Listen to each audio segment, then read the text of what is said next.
Hello, friends. We're here in a slightly different format than my stream has ever been in before. Welcome. I'm not on Meow. screen, but I am a voice in the ether with the rest of the voices in the ether. Invisible elf. We're here. We're here for session 0 of The City is the End, which is very exciting. When we decided we were gonna, because Bud Prince has had this plan for a little while. When I decided, I was like, I want to play a game with my friends on stream, and I want to be uncomplicated. So here it is.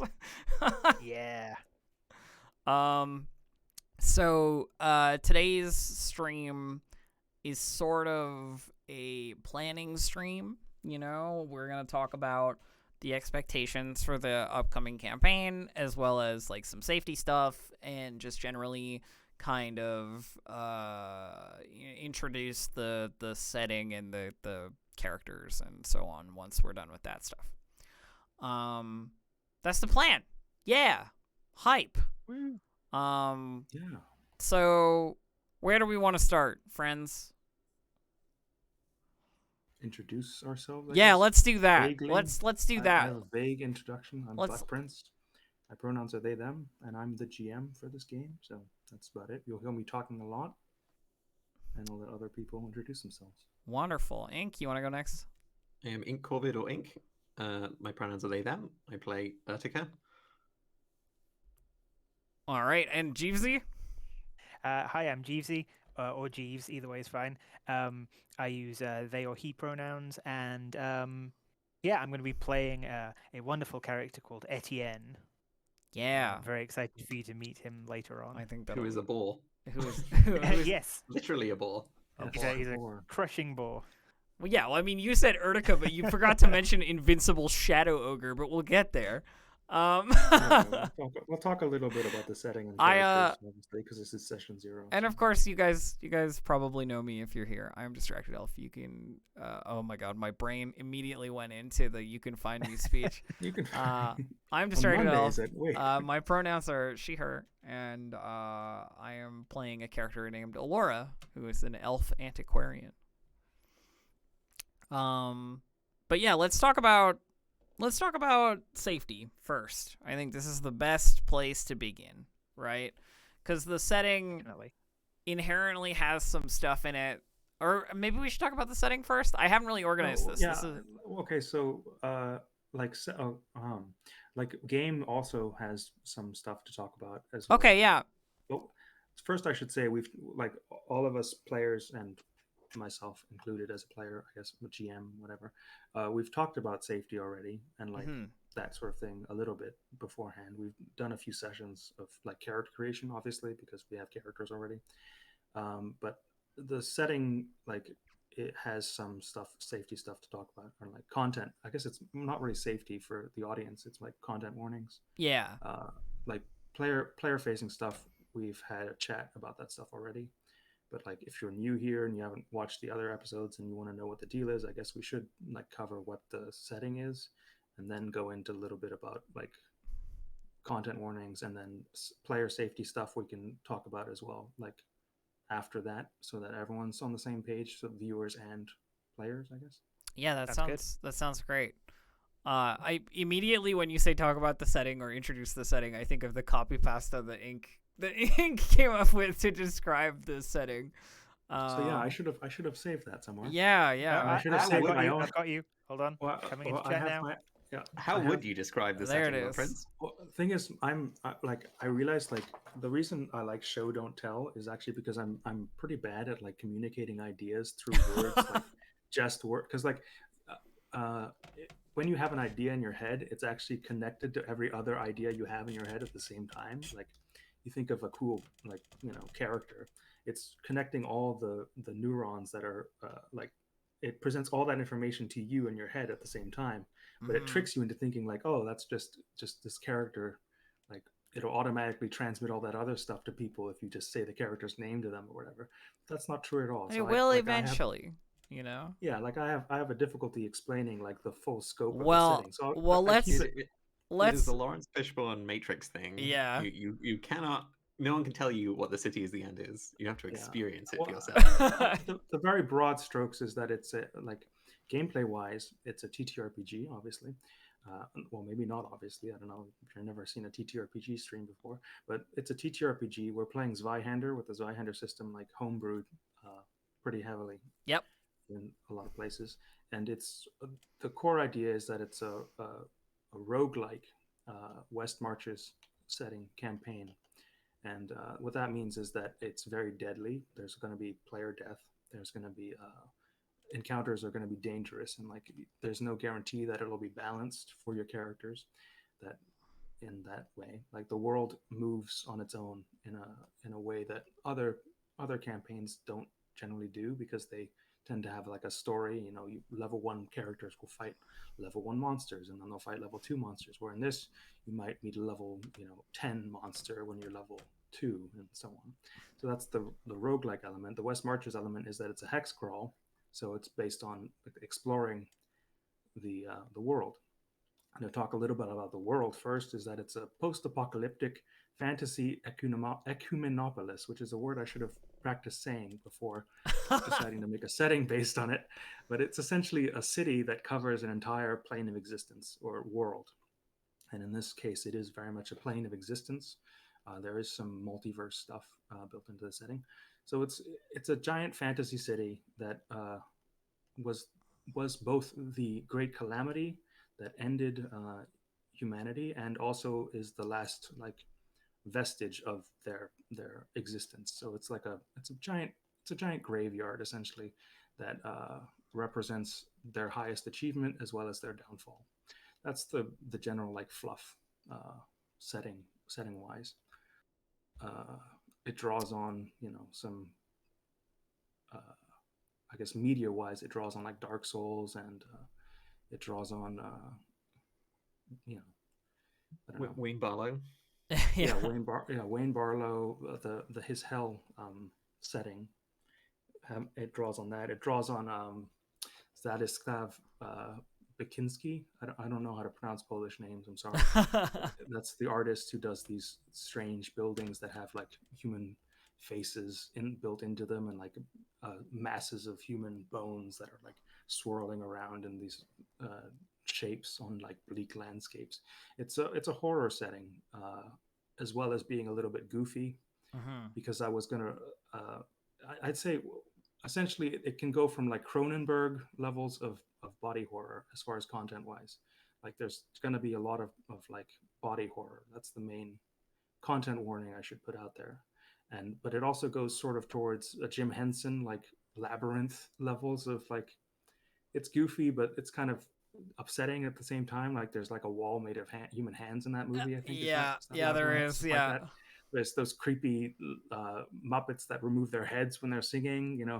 It's like from Cronenberg to Jim Henson. Like there's a needle kind of that wobbles back and forth for the setting. Fair enough.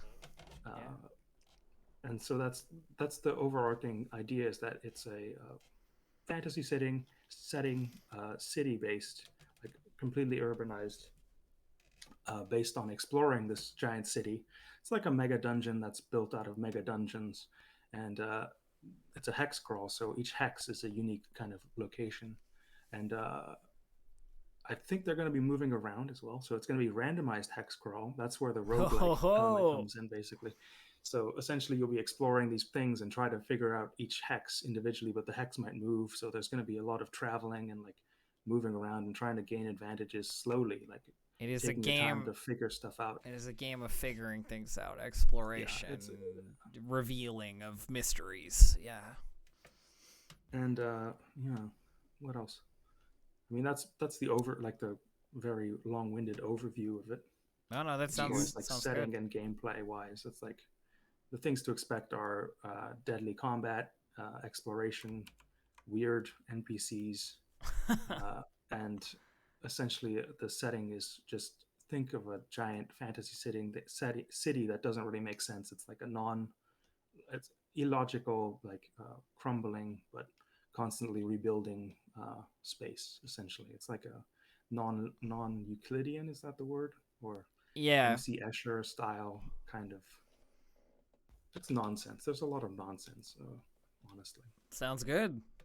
That's a good. Love That me was some fantasy that was nonsense. that was a good overview by Prince. Well spoken. Oh, sorry, Ink. You're gonna say something. We, the players, will discover this setting along with you, the audience. We Yeah. shall. We shall indeed. It's a Butt Prince unique special. So I'm. Yes, I'm I should excited. say yes. I came up with the setting. Like, Yeah. this is my like, I don't know, homebrew setting, and that's another point I should make for like audience expectations.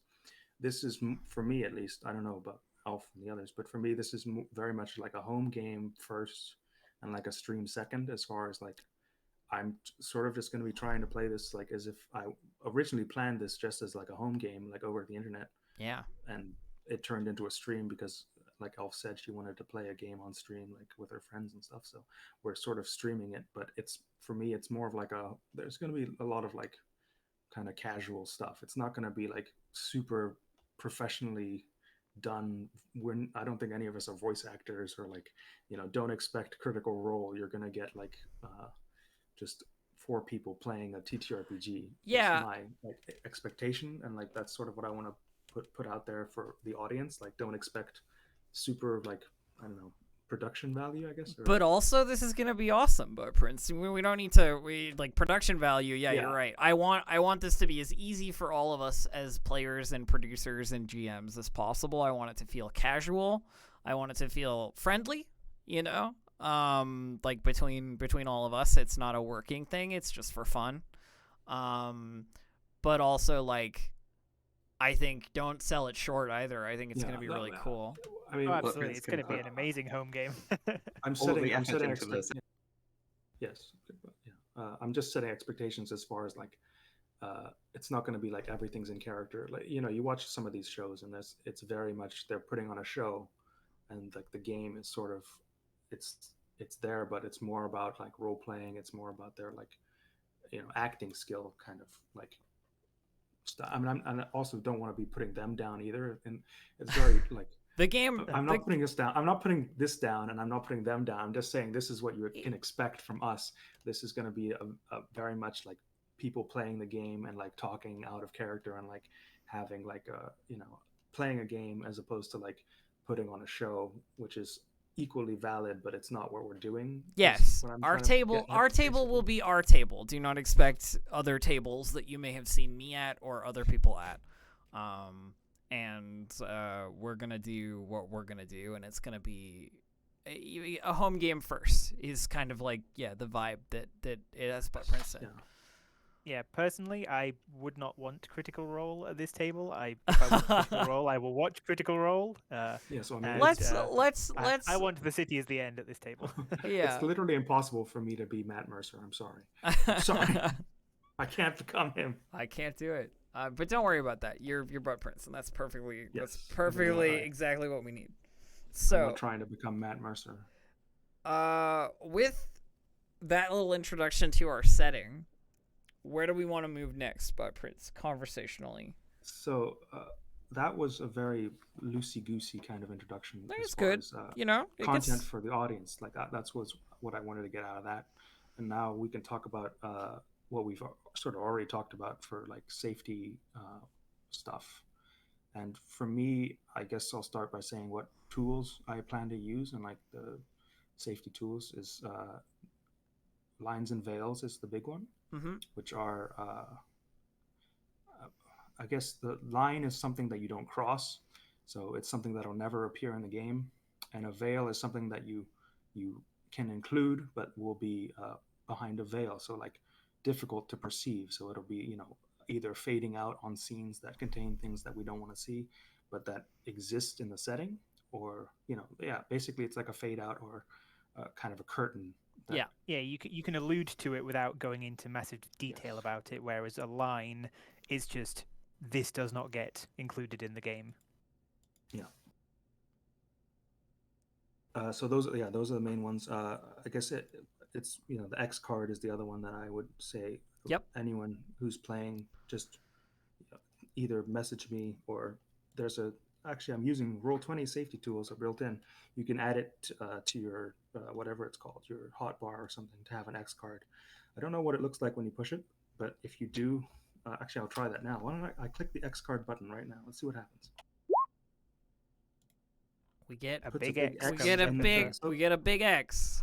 So if that appears, I will know that I should stop talking and that we should discuss or even just move on. You know, it'll be like basically like a stop, and then we'll kind of move on and probably talk about it afterwards if it's something that's even a little bit upsetting to someone who's playing. Yeah, I don't I don't want to.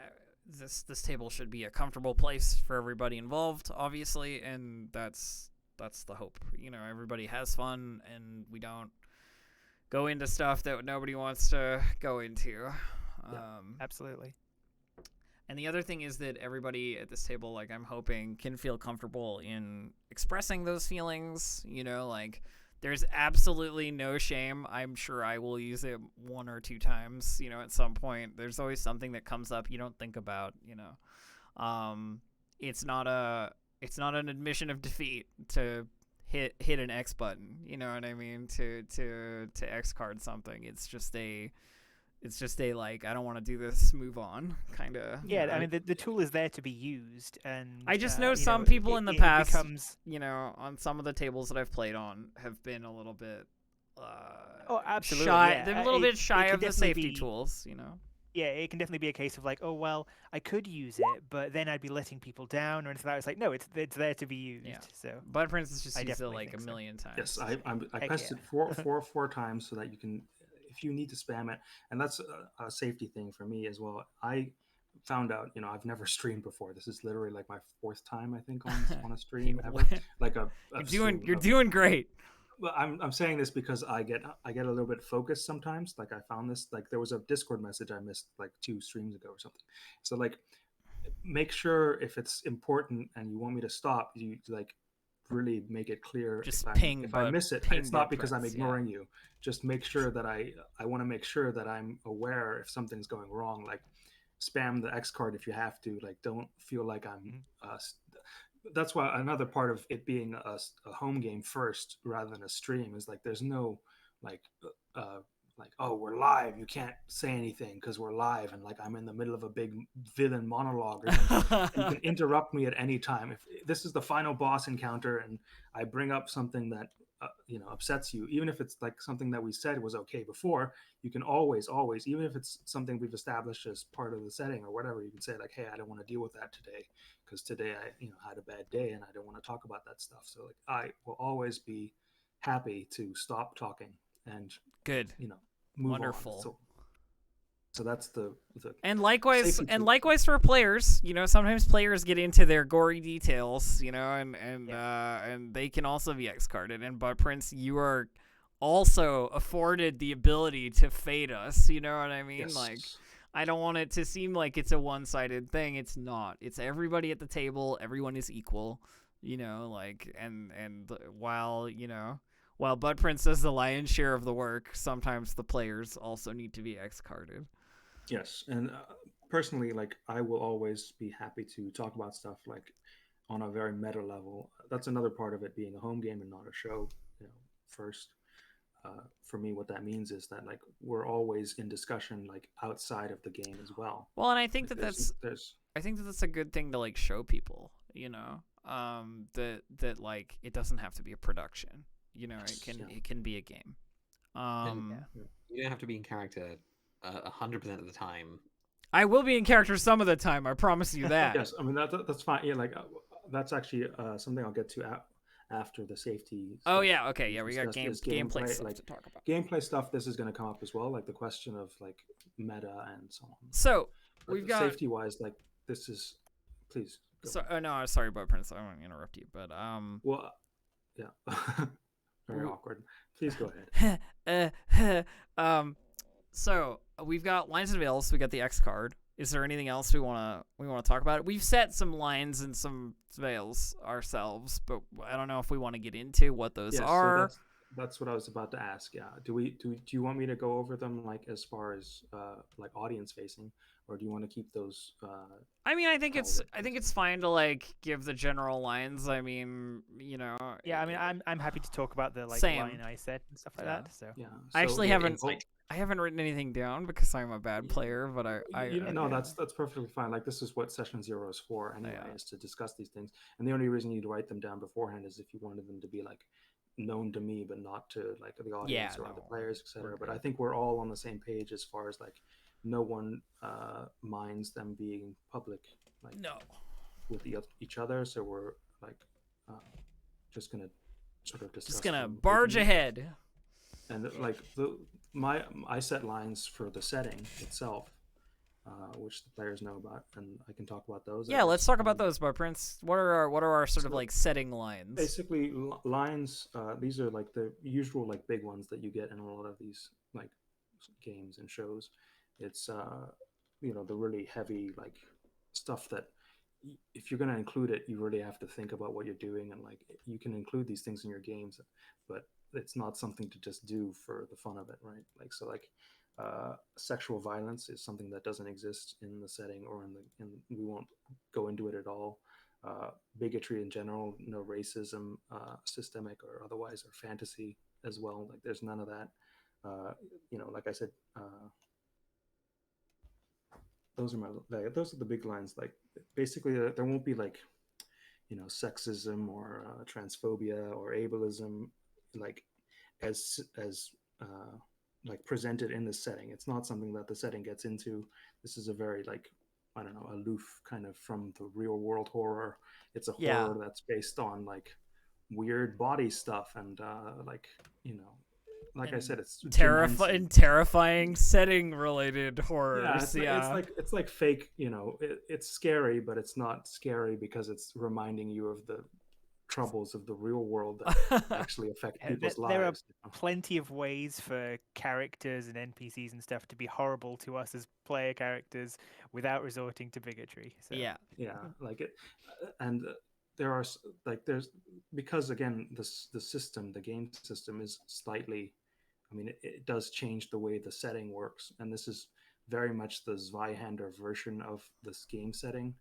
So there's going to be like ableism is something that like might get sort of skirted around because there's a lot of disability present in the system, like the way that people will face injuries, for example. People will lose limbs, and that's going to come up, but it's not. We're not going to present it in an ableist in a negative setting, ableist light. Like it's gonna like those things will have to be considered, but they're not going to be like intentionally like as a part of the game or like as part of the setting. Like it's not going to be there's not going to be ableism in the game, but there's going to be disability in the game. So we're going to have, as players and like people, we're going to have to be conscious of our own ableism, like as far as that goes, right? Like, I can't promise that it's not going to come up, but we'll be conscientious, right? Yeah. And I think those are they're fairly common lines. I think those big things that people just don't want to deal with in a fantasy game, right? Like this is a fun time. It's not something that we're not trying to make a big point of deconstructing these horrible things in the real world, right? This is and also let's be honest, we're a very queer table. Look at the pronouns. We're like this is what you would expect from our table. And I think that's why this section of the thing is going to go pretty quickly. Like everyone agrees that's fine, and we're not trying to Do you want to talk about player lines, Bud Prince? So I just had some veils. Oh, sure. Of course. Let's do everyone's lines first. And then we can do veils. Sure. So why don't you all tell us, players, please, if you have any lines that you won't cross. I guess I'll go first. My only like big line is like the transphobia, homophobia, like kind of stuff. The stuff that we've already talked about, setting wise. I don't think I have anything specific to add. But that may change, as time goes on, and these things it's an open document. It's a living document, these things. So like, it's not set in stone. Lines can be added, things can be changed, so on. Can I just interrupt quickly? Of course. important part of lines and veils is also it doesn't have to be the really really big stuff. It can be literally anything, like Yeah, safety I mean, wise. if I Something didn't, small, spiders for example is a yeah, big example that people give for this part. Is a line can be as simple as that, or as I don't want to say simple. You know what I mean? I mean it's not. It doesn't have to be earth shattering, like yeah, trauma related stuff. It I can think be anything. So I I just think. want to put that out there, like Sorry. because my lines are very very heavy subjects, but that's something to discuss as well. Like if there's small stuff too, don't Yeah, be afraid to you like can put a mention. line on clowns. You know what I mean? You can put a line on a whatever. Like whatever it is, and the table will be hopefully be respectful of that. Yeah. But for me, I'm good other than the overarching big stuff. I have some veils, but we'll talk about that when we get to the veils, I guess. So ink go. My lines and veils tend to be very context specific. Like I don't think I'm gonna add anything right away. I like comfort in RPGs is a big thing for me, and I know I've definitely felt uncomfortable a lot. But like it always comes up. It's always really context specific. It's like in the moment, yeah. Yeah. It depends on the level of trust with another player. It depends on not just the content, but how that content is being presented. Yeah, I understand.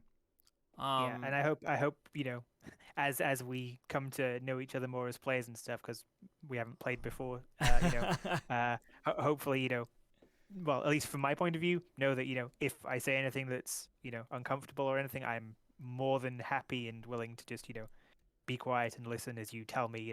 Can we back off on that? yeah. So that's where the X card. It is a Yeah, safe table. X card, and that's something we can. If you don't want to discuss it in the moment, if something made you uncomfortable during a session, we can talk about absolutely. it afterwards. Like there's no pressure like whatsoever as far as what that goes for. If you don't have any specific like stuff to avoid, but if something comes up, we'll talk about it when it comes up. Jeevesy, you wanna go next? Yeah, I mean, my big line was already covered in Butt Prince's overarching lines, which was sexual violence. Yeah. I do not want to see any of that in the game. And it's more of a veil, but kind of, I suppose, bordering on a line. It is kind of just like, I mean, I guess it would be sexual violence because my character would not consent to it. But like, I don't want like sexual stuff happening directly involved with my character. Oh yeah, okay. Yeah. Yeah. So it's Like, yeah. If there is a flirty bartender NPC, that's fine. Like I will, that'll be a more a veil thing. You just don't want to escalate to the yes. nitty gritty. Yeah. Yeah. No, that's so that's that's fair. a good segue actually to veils. So why don't you tell us your veils, Jeeves? Yeah. Well, I mean that's basically my veil is kind of more physically oriented sexual behavior directed specifically at my character. I'm perfectly fine for other characters and other players to role play out that stuff to their level of comfort, but You just not into it. I don't enjoy that stuff at the RPG table. Ink, you got any veils, or is it a context thing? Again, a context thing. I guess like my tolerance for really nitty gritty descriptions of violence differs. Although if it's being glorified, my tolerance drops considerably. Like how great it is that we're ripping the skin off these goblins. Like that can get to me sometimes. Okay, so there basically glorified violence is not glorified specifically like extra detailed violence, or is it any glorification of violence in general? It's probably that like I guess I will tell you if and when it comes up. But, sometimes it is a detail, but it varies. All right, so I mean I'll generally say I don't think I'm ever gonna glorify the act of violence. Like horrible. It's horrible. Yeah. Well, I mean, yeah, it's like this is a TTR, like that's something to discuss that we're going to discuss because I have it written down to discuss is level of comfort with violence, because that's sort of unavoidable in a TTRPG. Yeah. It's, there's combat, and like combat can be abstracted in a way that it doesn't necessarily fully represent, violence with a capital V kind of thing. Like it's a conflict, kind of like, it's meant to represent competition between forces, and like you can abstracted to the rules and so on. But there is, because we're playing Zweihander as well, there's going to be injuries, and like I said, that's a part of the game mechanics. So like we have to talk about like how comfortable people are with the descriptions of those things. But I'm getting ahead of myself because we haven't discussed everyone's veils yet. So please continue. I think that's all you've got to say, Ink, on your veils. For me, at least, that's the like the mechanical weight of violence is a positive thing. For like that, it's like it's not like it can sometimes become a kind of like, yay, like we take hit points off one another and then we're fine afterwards, like and it becomes very abstracted from there the real being world kind there of, like, being consequences of violence. consequences, yeah, is kind of better almost. So for me, veil wise, I don't have anything specific that I want to put on the table. One of the things that often comes up for me in media is like anything that is damaging to the hands or like fingers in a graphic way. That always gets me. But it's not a veil so much as it is just like a thing I know I'm sensitive to. If you know what I mean. So like on certain days it would be different than other days. I don't think I have anything that I want to like definitively add. I just want to say that I know I'm sensitive to certain stuff. And yeah, generally lines and veils, again, it's a conversation. Like these things can be changed at any time for any reason. If you need to add something, you figured out after the fact that it's really, really bad for you, then feel free. I made a notes handout, and I think that's the place that these things will live. Like we'll write them out maybe, Yeah. or you can add, or just pass me a note or whatever. If something comes up and you're like, this one should be added to veils, then we can add it to veils afterwards. So I guess I should talk about my veils, which are basically depictions of like sex, and that's I guess the big one. I won't be going like, so this is like a sort of a global veil for the setting as well. Like it's like it exists obviously, and like you can have romantic partners, for example. You can flirt with NPCs on my end.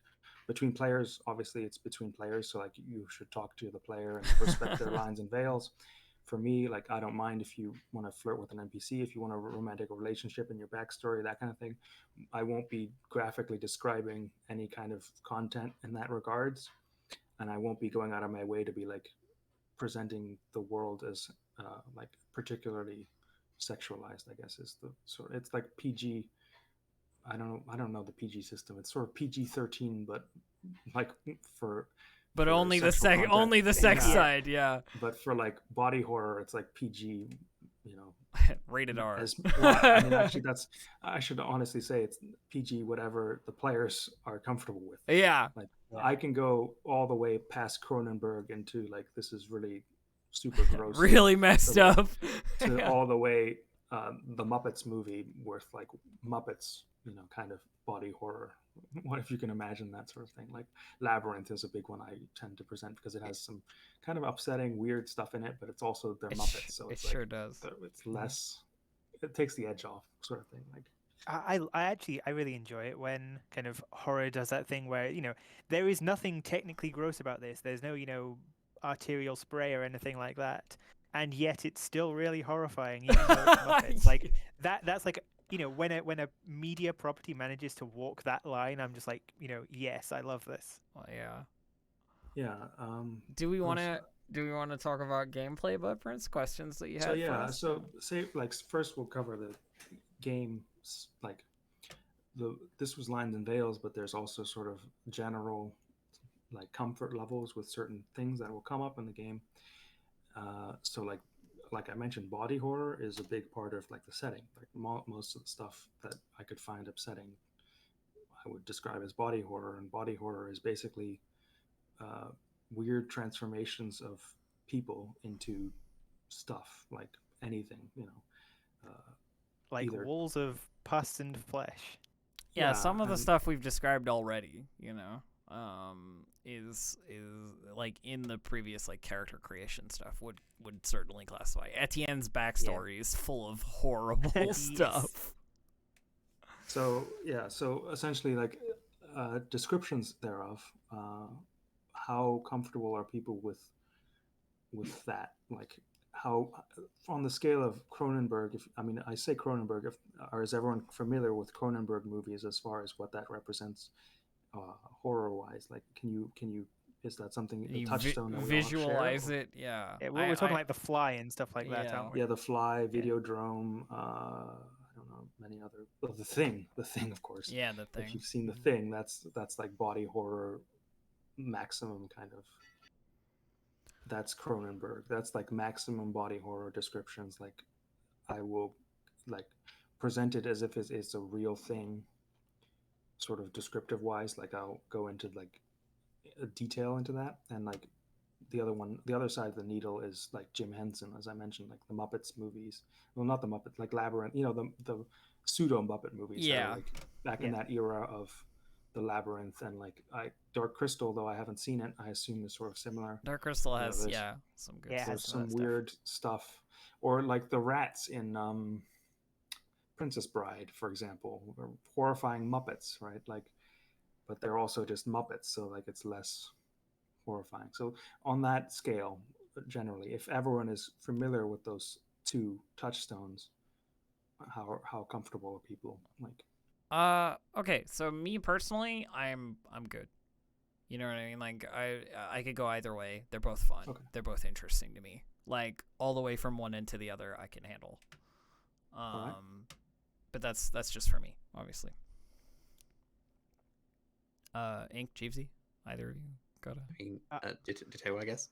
ditto? Yeah, fair ditto, enough. that's good to know. Yes, All right. then this will be very brief. I'm also good with all that stuff. We're I good, know Bud it's- Prince. All right, so I will, again, conversation. So if I go too far, even though you've said that, let me know. Of course, I'll- yeah. I'll sort of. Oh yeah, I think there's no point at which it's too late to say There is. something. I Yes, think that's- it's fair enough for us to put a disclaimer at the end of every statement that is, Yeah. and it is subject to change. Should anybody Yes. feel that it is subject to change, just so we don't go over the ground like again and Yeah. again. You know what I mean? And this is now audience facing wise, like, so that's something content warning wise to expect. yeah, is yeah. Be body horror is gonna come up. It's gonna be discussed, advised. and like there's gonna be descriptions of stuff that is I body mean, horror related. like we said, we've already had some in the preliminary stuff, but Yes. yeah, consent is a process, not a checkbox.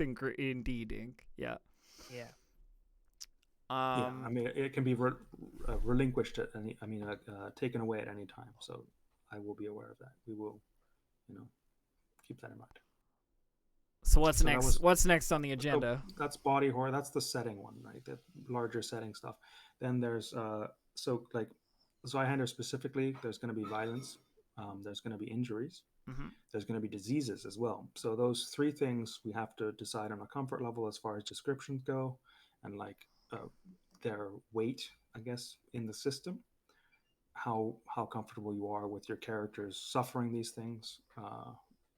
Those that's basically it. Like, general comfort level for those three things: violence, injuries, and disease. Like, because I think those three things they're similar. I mean, they resemble each other, but I they're also think- very distinct. So I think knowing what I know about Zweihander as a system, that I want to buy into the possibility of badness, like for my character. And from your descriptions of the way that you have like set the tone as a roguelike, as a sort of a deadly situation, kind of a setting, I'm willing to put my character on the line, for whatever it is that they might suffer. It would be neat if it was like narratively cool, right? But also like, if they get scratched by a rusty nail, get tetanus, and die, then that's okay too. Yeah, I am ready to play these characters, and there is a reason we made 3. Yeah, Stolen cars. yeah. it's just, but just like as far as description of those things, how comfortable are you?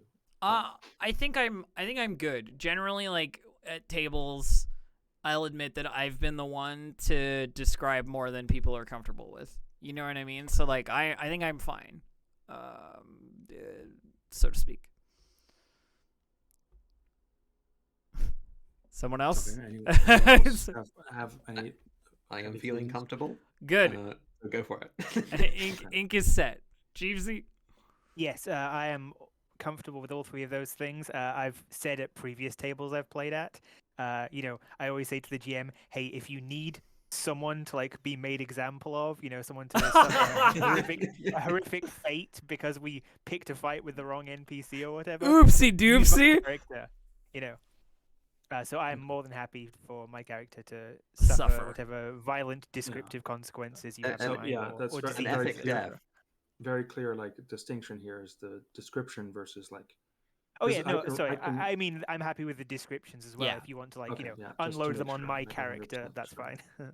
Because like I can run them injuries, for example, could just be run as like this is mechanically what happens, not describing what it Yeah, means you can- exactly yeah. for your character. I could abstract can it in say, the same way, like hit points. Oh, could be you abstracted take, kind of you thing. flip to fail perception checks versus exactly. you feel crusty cataracts growing over your eyes, etc. Yes. So Yeah. that's another box ticked, I suppose, as far as that content. And again, this goes for the audience content warning for descriptions of injuries, disease, and violence. I think those are the three things I said before. So that's Indeed. generally what's going to happen. Yeah. What else?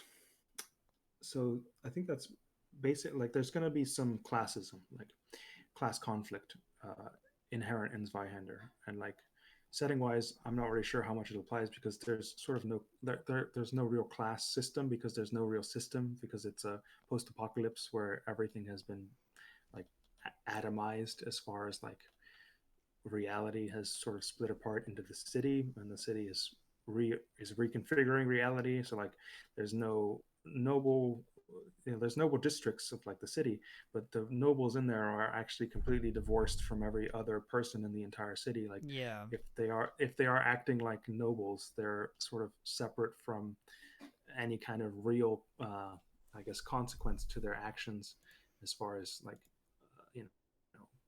Like the crowds at exploiting people, for example. the ball games, like are they just created by the city? Yeah.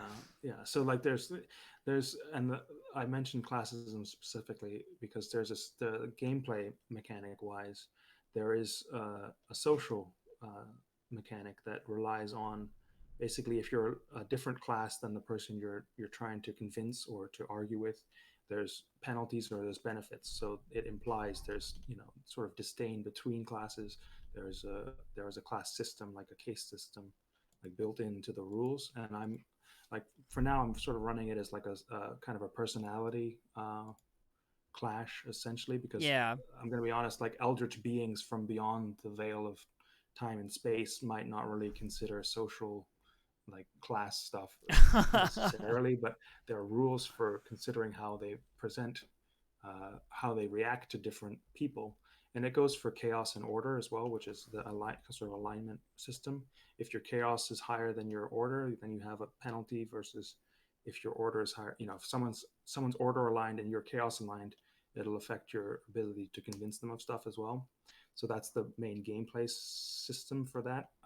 As far as like content, if you don't want to hear about that kind of stuff, like it is sort of real world issues, right? The exploitation and so on that comes from nobility and like I think the way that you've presented it sounds good. Like I don't have any problems with sort of an abstract classism. And it figures into Etienne's backstory. There was Yeah. a king slag Absolutely, belly at one point. that's sort of the example I guess I could give as like the king wasn't really a king, right? Like he just sort of came in and started lording it over people. It wasn't like an established system of classes that made him king, right? It's sort of like No, but I think that's something But, that like, happens isn't in that true of all apocalypses. kings? Yeah. Yeah, well, that's something that happens, especially in like apocalypse situations where people will assert a new class system. Yeah. Very however temporarily and however locally.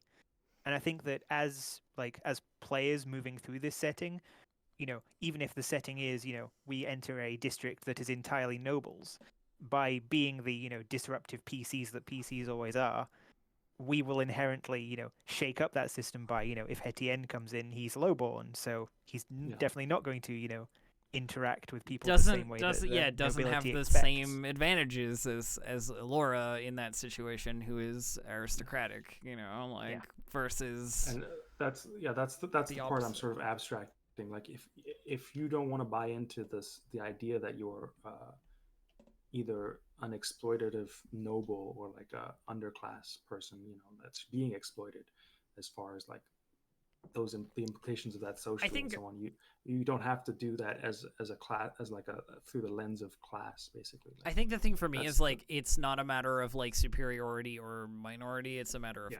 difference of culture, in terms of like the way that people interact. So I think you're in this setting. You're doing it. You're doing it well. Doing it fine. Agreed. And that's again for the audience.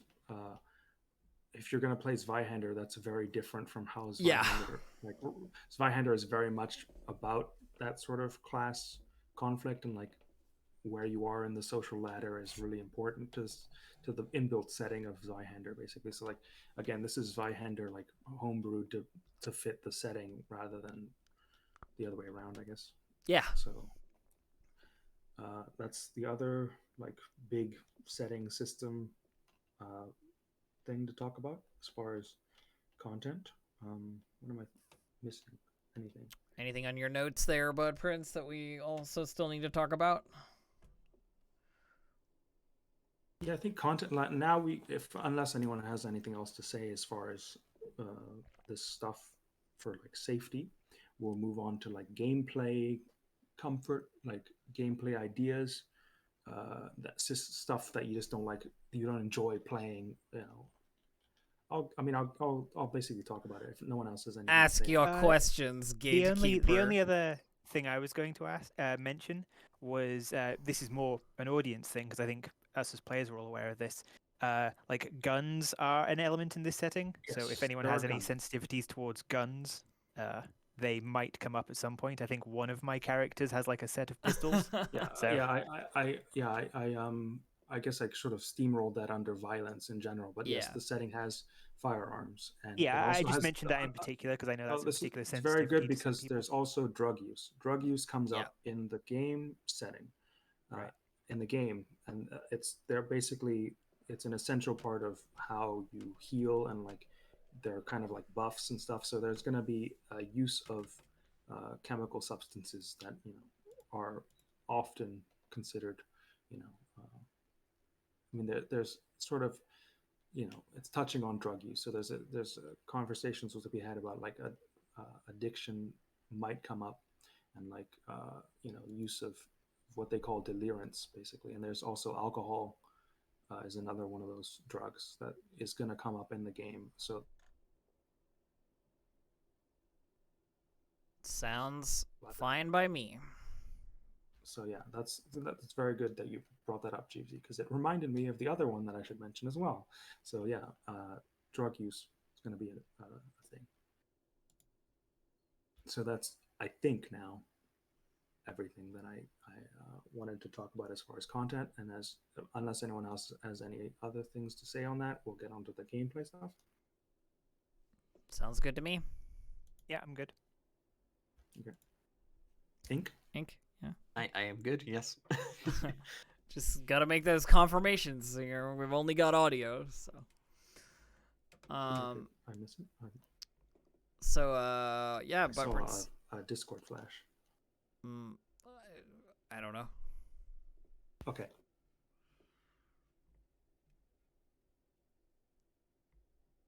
I can't look at my Discord because of the way that I am presenting the voice. What do you call it? It's like alerts here, the voice indicators. Because if I scroll my Discord or move to anywhere else on Discord, that window changes place. So, No. yeah. Are we good? What next? Have I lost Butt Prince? Have we lost Buttprints? Oh no. Hello. Hello, testing. Oh, there we are. Yes, yeah, that's another reason I said that this is a game home game first and not a show because my internet does tend to sort of just die occasionally. No, no. So it just died there. I was in the middle of awkwardly asking if I got an affirmative from Inc. we But are moving we are on to game. fully affirmed. Yes. Yeah, sorry about that. No, it's all I think good. I was talking to myself for a while, but so basically, gameplay wise, is I don't know where I got cut off, but this is a roguelike, so there's going to be player death is expected, and we all bought into that. I think essentially because I established this beforehand with the players, but the levels of sort of I don't know difficulty, as far as game, like imagine it's like a video game difficulty slider, as far as what I'm presenting here, basically there's a few things I want to cover and like ask about, and there's also TTRPG stuff. It's not like I don't know. That's just a metaphor, the video game thing.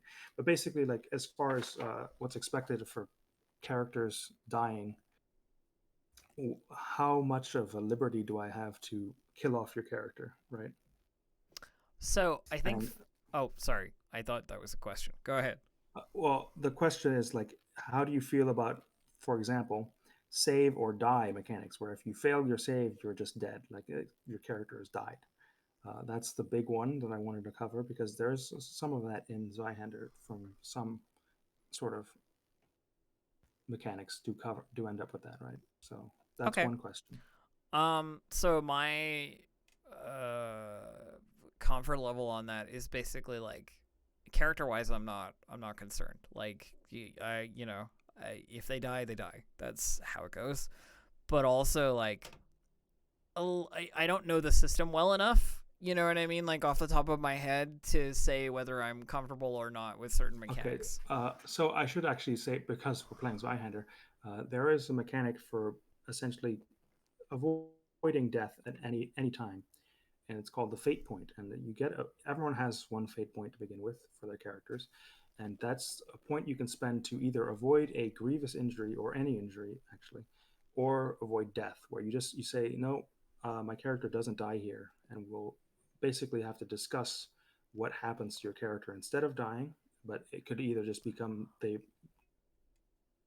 and they're pulled out of the fight or the situation, or they might get taken prisoner, or Mm-hmm. something might happen to them narratively.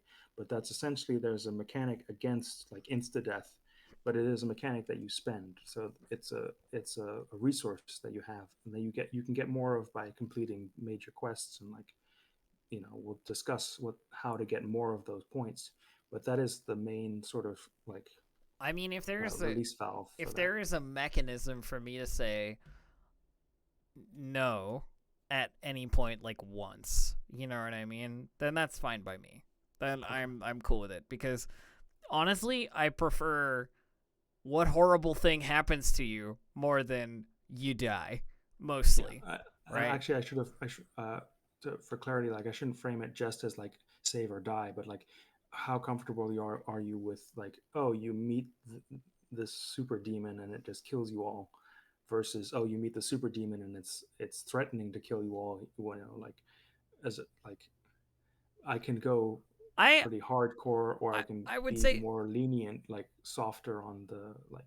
I would say that I like initially, at least within like our first couple of sessions, a little bit of warning, you know. Okay. Yeah, If only yeah. so that I can warm up, you know. But I mean, it's not like, oh, you turn the corner and you all die. It's more like, I will present the world as is, and like, I like that your vision for the world is good, Bud Prince. Like I okay, don't need to change anything about the way that it is deadly, or the like non-level inclination of the setting, or I or trust the what Butt Prince have you. vision. Yeah, I trust in your grand design, my friend.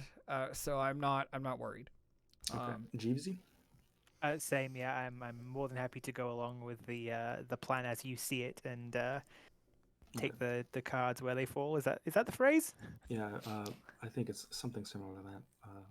Let the cards fall Yeah, I think where it's they let may. the Yes, chip. let I the think cards. it's let the chips fall where they may. Ah, The chips. Okay. You Yeah. play the hand that's dealt to you, or Yeah, something. Is the yeah, other one. that's another The one. cards. The Something cards something are. gambling reference. The There's Basically. a house of gambling, cards. the Oh, gambling. gambling is that's actually another content there's going to be gambling. It's a key part of this. Just if you're at all, sensitive or had any kind of problem with gambling, then it's going to come up. You're not going to be gambling yourself, obviously. There's no channel point betting or anything for the game, but it's going to be referenced, so that's something to keep in mind. Oh my god, channel point betting on TTRPG outcomes. That'd be great. Channel points are literally gambling. I mean, it's soft gambling because you're not actually gambling anything real, like you're not gambling money, but it's still gambling. It can still get people. There's all sorts of. Yes, channel points. That mechanic I've never done anything with. Yeah, I mean, if you ever do, I have 249.1 thousand.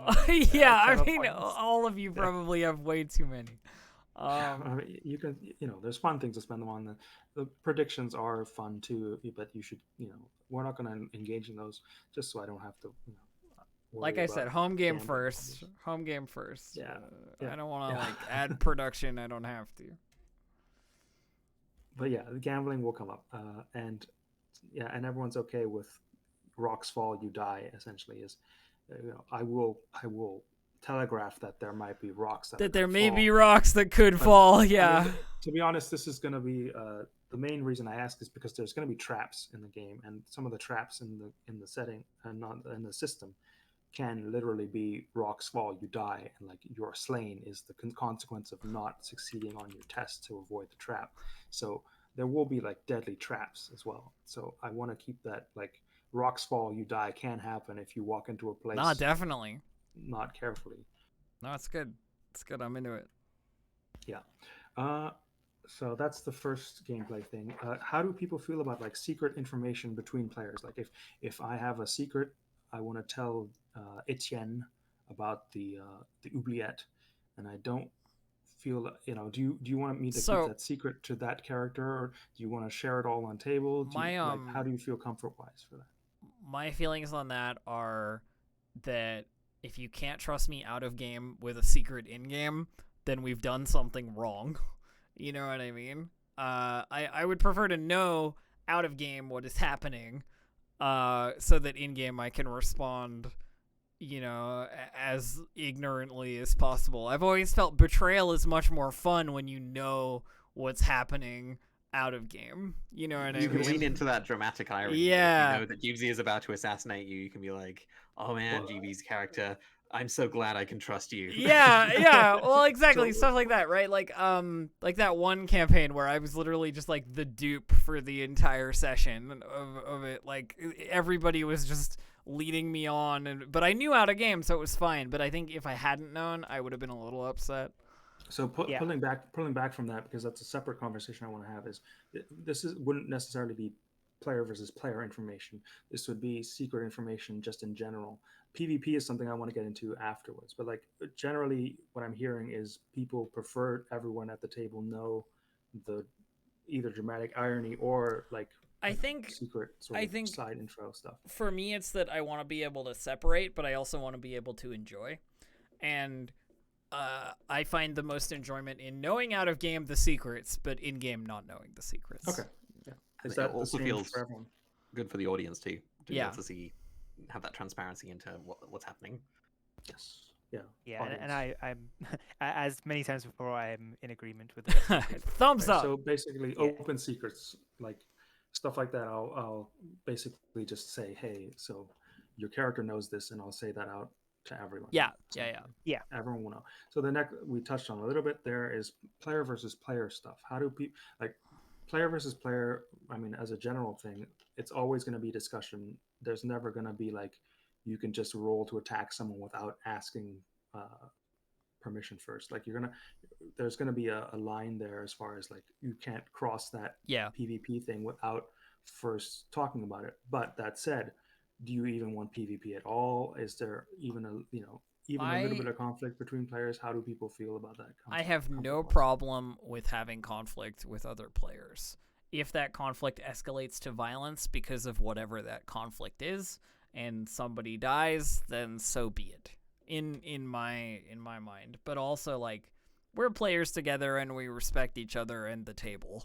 Like we all want to be here and play the game together. So a little drama is better, but I'm not gonna shy away from the idea that like there could be violent consequences to drama. I trust my fellow players to murder my characters. Yeah, yeah.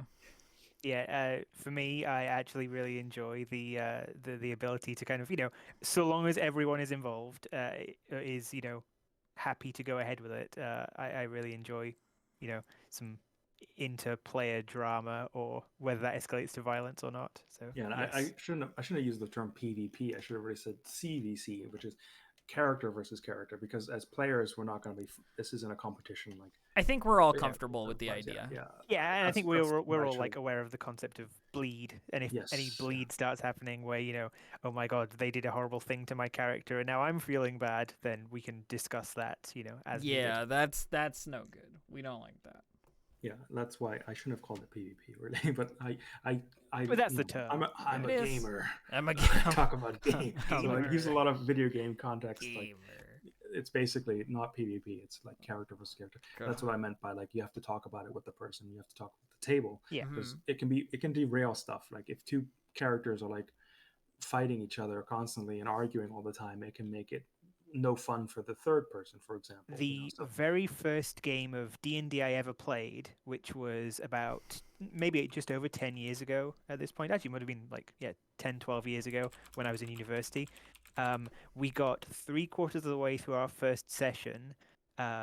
One character who was playing like a chaotic evil, could somehow turn into a giant centipede person, decided to go on a chaotic evil murder hobo spree Sure, against yeah. the town guards, as you do in your first session of a D&D game ever. At which point, then it became a PvP situation, and the whole group got so pissed off at the situation that we never played again, and I didn't get to play D&D again for like 8 years. Oh no! So I came back to D&D in like 5e when I discovered like Elf and them playing on Roll20. Well, So I am very much aware of the necessity of having like Yeah. the buy-in for PvP. I think the thing is like at this table we trust each other. You know what I mean? Yeah. And we're gonna try and play to the best of our abilities to make it good for everybody. Anything else about Prince? Game. I had another one. I didn't write it down, and that's why I've forgotten it. And I've We forgotten can it come back because- to any discussion. This is an open discussion. If you Like- don't think about it now, we can think about it later. It's fine. I mean, okay. So I sort of asked this already last time. I think it was is the level of like roguelike exploration stuff. I think everyone agreed that they were going to leave it up to me to Yeah. how I remember we random the we setting is did. and stuff. I So Yeah, that I definitely. think that was the other one really. I mean it was a joke, but it's actually serious. Is that how comfortable are people with really bad British accents? Because No, I'm good. I'm good. two Do it. people here are British. I go believe, for it. Judging from the accent, so. Is everyone comfortable? No issues. I mean, again, I think there's a certain difference between doing like a specifically like European type accent and doing other accents that might come across as much more offensive given our Yeah. General Yeah, I cultural mean, this heritage. is But what, I don't yeah, expect that you would venture into those territories. No, so. this is British because you're British, and like it can be annoying to British people sometimes, like to hear really bad British accents. Like, I'm fine with it. It's up to Ink. I am also fine with it.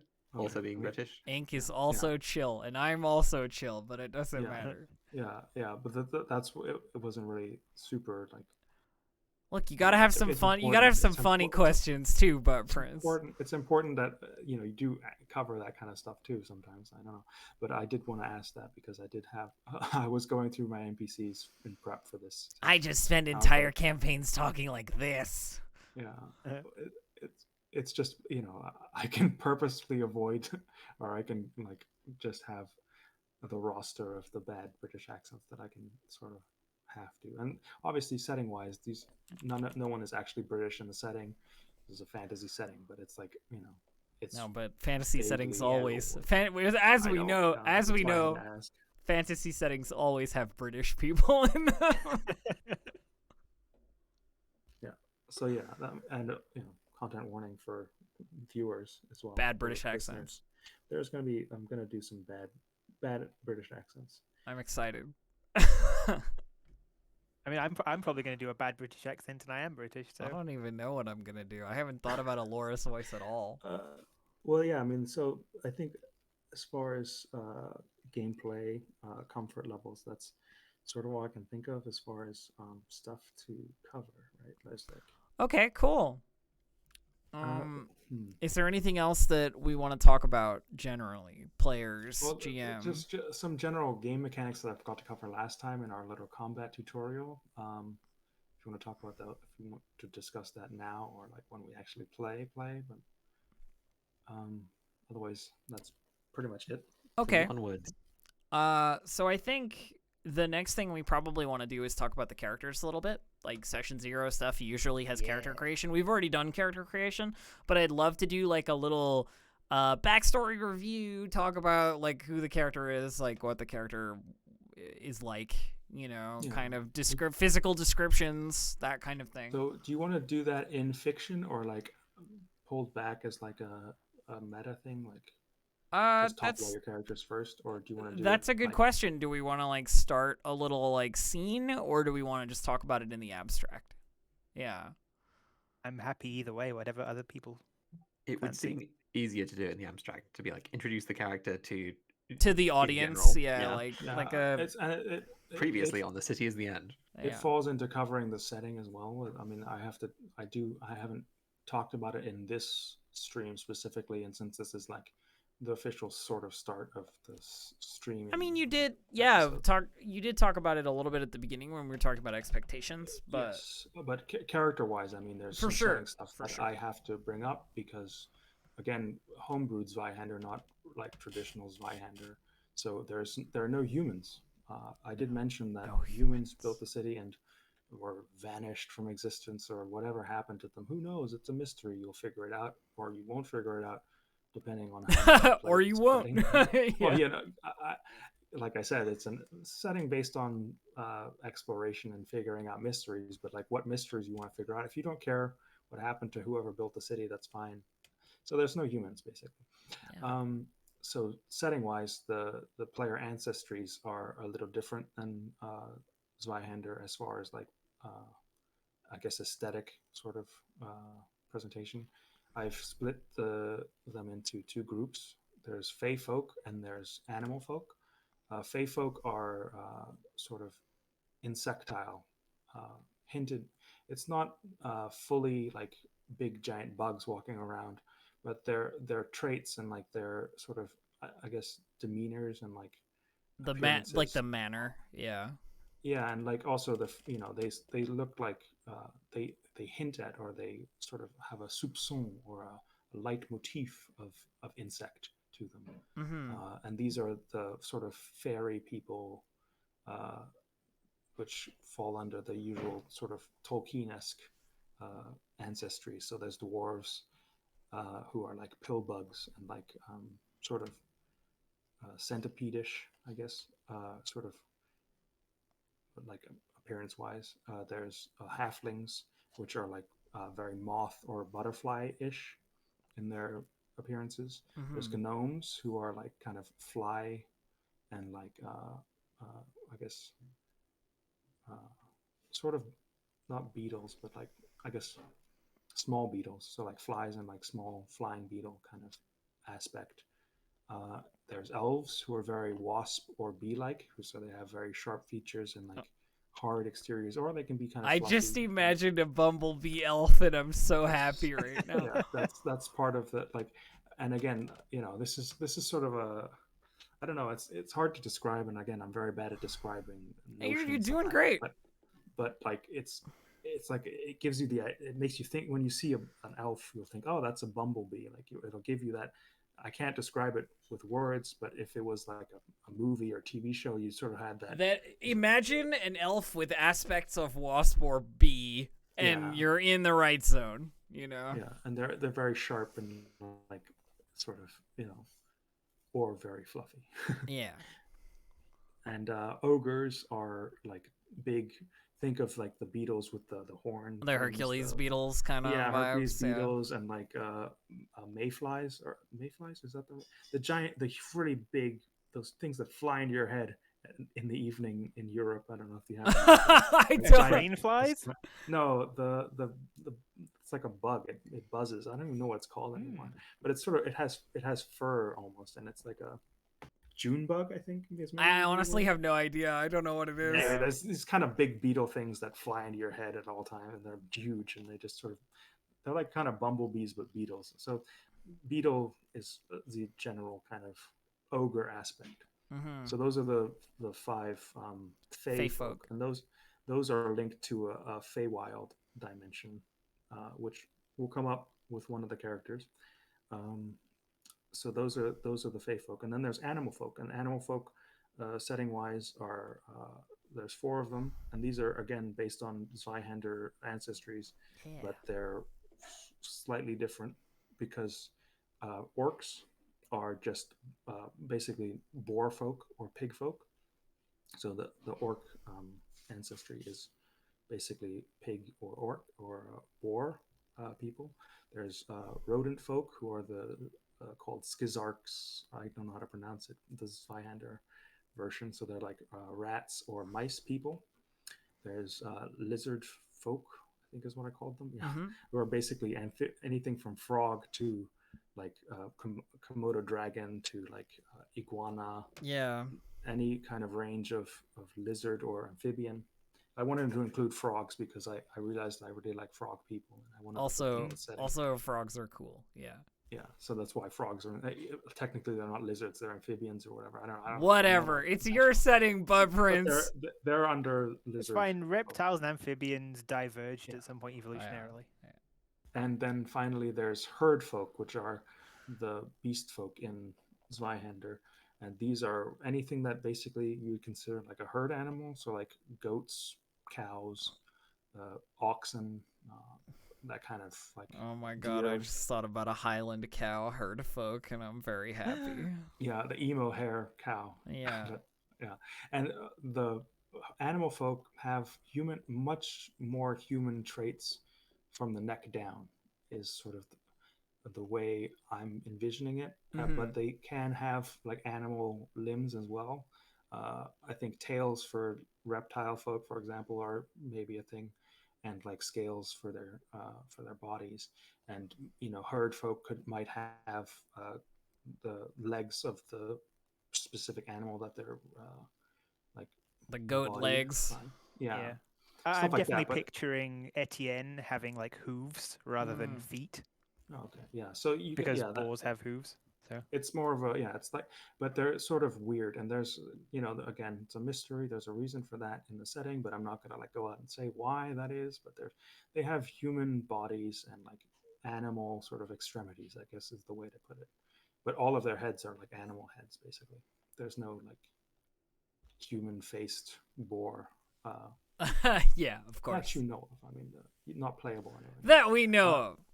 And that's playable ancestries, and there's also a few extras that you can't play as, but that's because there's no rules, and I haven't taken the time to write rules. Oh, to there's fight them. setting ancestries. I'm so excited. Well, Tell me about I mean, these. these are also in Zweihander. Like Oh, okay. goblins are one of them. They're called kobolds in Zweihander, but they're essentially goblins as well. They're interchangeably goblin or kobold, but those are like setting wise. They're like imagine. Has everyone played Bloodborne? If you haven't played Bloodborne, Yes. I can explain. watched it, not played it. Yeah, or like if you're familiar with Bloodborne. With the setting, yeah. But basically the messengers for those little creatures that are the lanterns Uh-huh. and that sell you items. I'm thinking that's sort of the aspect of goblins that I want to play into. That sounds great. And like they're also very like fey. They're fey folk. Like goblins in the setting are fey folk as well, but they don't have an insect quality. They have sort of Okay. a strange, I Like a don't know. bit otherworldly. Yeah, they're like otherworldly sort of spirit, like because the goblin like mythos, like the actual real world goblins are like little house spirits that like curse you and stuff, and like I, like the kobold was like a thing that a malevolent spirit that lived in houses or something, right? Like was sort of strange and abstract, and wasn't, it was sort of like a gremlin in the sense of like it lived in things, and like it wasn't always visible, and it wasn't something that had, it wasn't like a sharp toothed the kind of vision that you get from Warcraft, for example, of Yeah, goblins, yeah, or yeah. like Magic the Gathering goblins. That's not the goblin I'm going for. I'm going for more of a sort of, I mean, they're still people. They're not like weird monsters. They're actual, fey folk.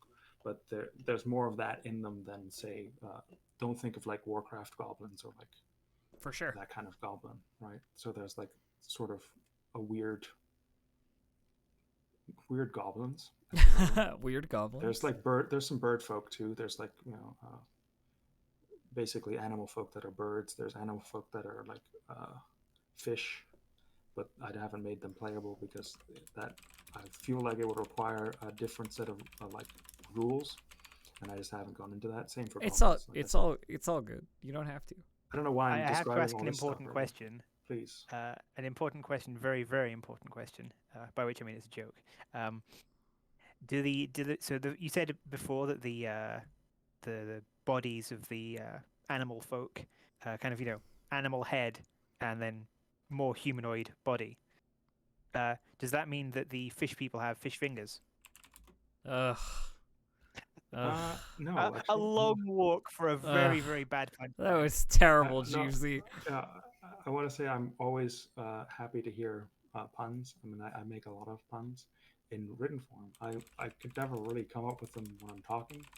I think that's something I should establish as well. Like, I've established previously. Like, I'm a much different person speaking out loud than I am when I'm typing in chat. Like, I don't as know. far as You seems pretty similar to me. well, I usually come up with very bad puns when I'm typing, but like I won't be presenting puns as a like. Anyway, puns are fine, so don't feel bad about making jokes. And that's another like.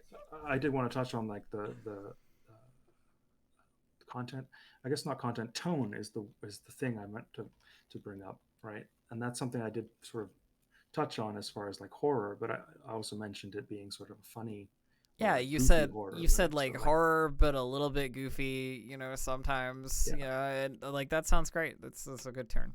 Yeah. And the main reason I'm bringing it is because like some other stream, I can't remember what you were playing, Elf, but Jeevesy said, "Oh, I won't make jokes like that on the stream."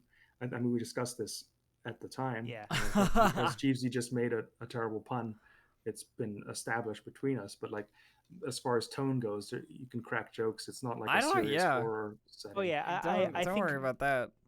more what I was going for when I said that, and obviously I took it a bit too far to start saying I'm never going to make any puns on stream, but it's more that I've had some games I think other people on the stream have as well, where it's kind of like it gets to a point where like it's hard to focus on the actual content Yeah, of the you- game you because obviously- there's so many memes going on. It's you like, no, obviously- stop the memeing. You obviously don't want it to fall into the old D&D trap of everybody at the table quotes Monty Python for 7 hours. Yes.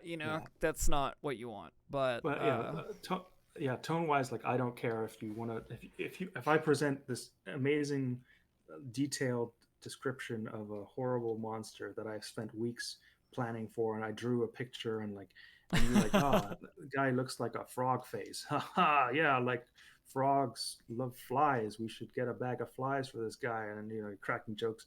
Obviously, much higher quality jokes than that because I just got that off the cuff. But if you're making fun of something that I've presented in the world out of character, I don't mind. Like again, this is a home game more than a show. Like whatever the tone sort of drifts towards, as long as we keep an eye on people's comfort levels as far as tone. I think tone wise, this is very all over the place, and like comedy is fine.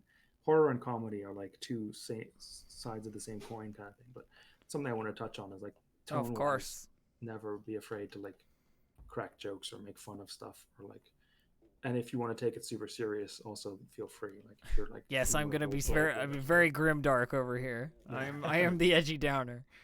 So yeah, that's I don't know why I got on. Oh, okay. So that's You were talking about the setting. yeah, I was discussing the setting, and I was sort of rambling as well. So like we can get into the character stuff. Yeah, having said let's. all that, I can see the time is ticking away, and I want to make sure that we don't Yes, go yeah. over for you, Bud Prince. So, let's talk about the characters, and do like a brief introduction of each character in the abstract.